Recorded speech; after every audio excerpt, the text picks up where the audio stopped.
देखिए, हम सभी को पता है कि माता ने उस जो हवन कुंड में अपनी आहुति दे दी थी, पर कहते हैं हर कथा के पीछे एक कथा होती है। ये क्यों हुआ, इसके पीछे भी एक कथा है। कथा है कि जब श्री राम की लीला चल रही थी, तो इस समय की बात है जब सीता माता का हरण हुआ था।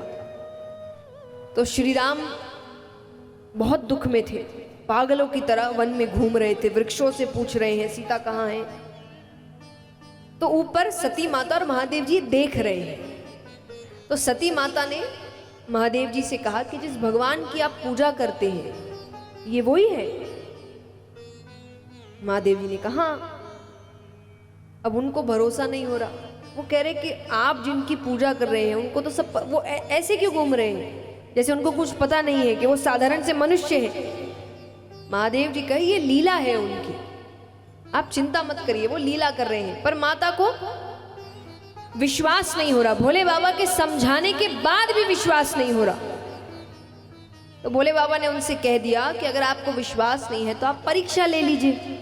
माता ने कहा ठीक है। तो उन्होंने परीक्षा कैसे ली?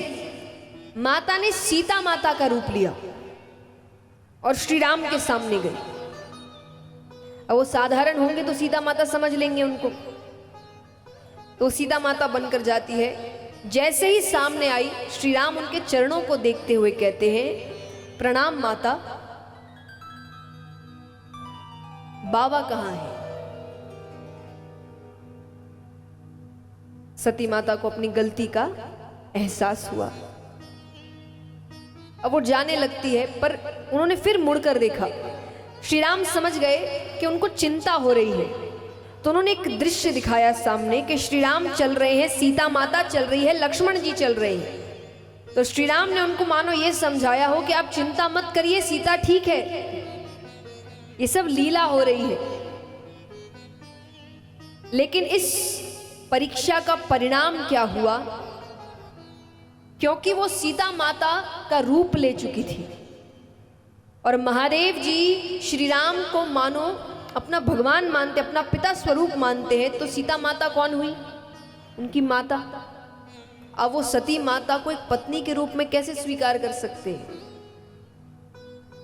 तो सती माता ये समझ गई थी, इसीलिए उन्होंने उस शरीर का त्याग किया और तपस्या कर कर हिमाचल राजा के यहाँ पार्वती माता के रूप में प्रकट होती है। तो इसीलिए ये लीला थी कि उन्होंने अपनी आहुति उस हवन कुंड में दे दी।